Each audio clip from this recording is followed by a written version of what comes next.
Elvis and I will stay here and get back to work. Some Hollywood guy. They say he attacked an actress and tried to kill her.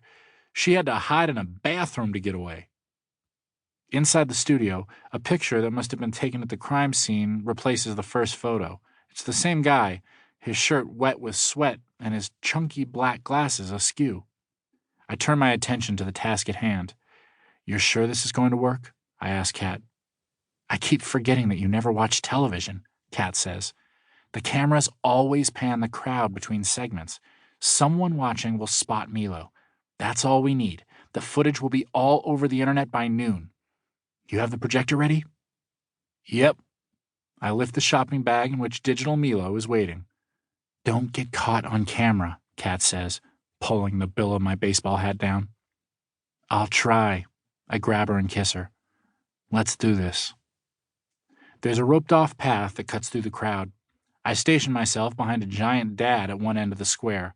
Kat's on the other side, crouched behind a lady with a cloud of curly hair. I put the projector down on the ground. All it has to do is roll 60 feet in a straight line. I wait until the people in the crowd throw their arms in the air, then I turn Milo on.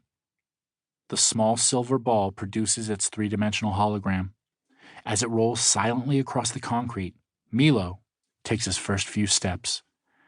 A little girl barreling down the path runs straight through him. My heart is pounding and I feel a bit dizzy, but everyone's arms are still in the air and no one seems to have noticed. Inside the studio, the teen star has come to the window to wave at the crowd. His face is at least 60% smile, and he can't be more than 4 feet tall.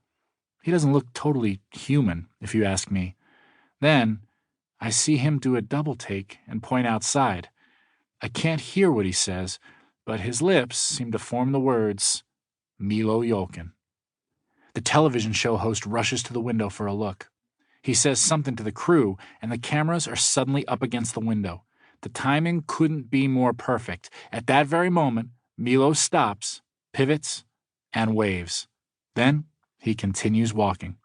Once he's behind a lamppost on the other side of the square, I make him disappear. I see Kat snatch the sphere and vanish into the crowd. I meet her on the corner of 56th and 6th Avenue as planned, and we catch the subway downtown. Our next stop is a computer store in another tourist trap part of Manhattan where we can use the devices on display to check out the news. The employees are all too busy staring at their own phones to pay us any mind. The video of Milo is everywhere. It's trending on every social media outlet. Even the newspapers have already picked up the story and are reporting that the boy genius is alive. In the 30 minutes it took to get here, the company's stock price has shot through the roof. That was fast, Kat notes merrily. Ready for stage 2?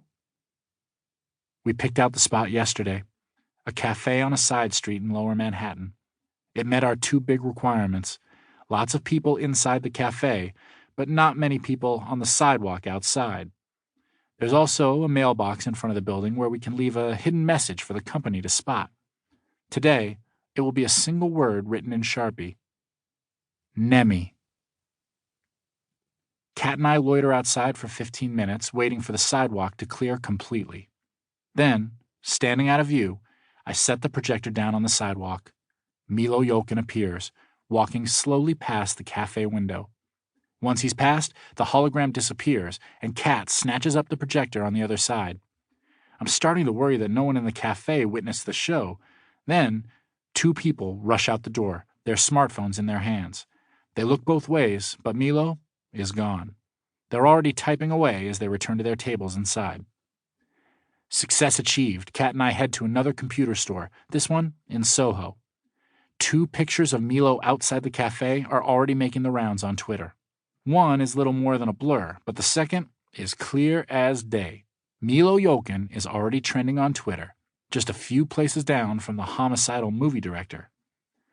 Do you think they'll notice our message? Kat asks. I expand the photo. Yeah, they'll notice. The word on the mailbox is perfectly legible. Nemi will mean nothing to anyone who doesn't work for the company. It's a deserted realm Kat traveled through during her time in Otherworld. Wayne and the engineers will be scouring all the images for information. They'll know how to interpret it. We're arranging a meeting. The where has been answered. The when is yet to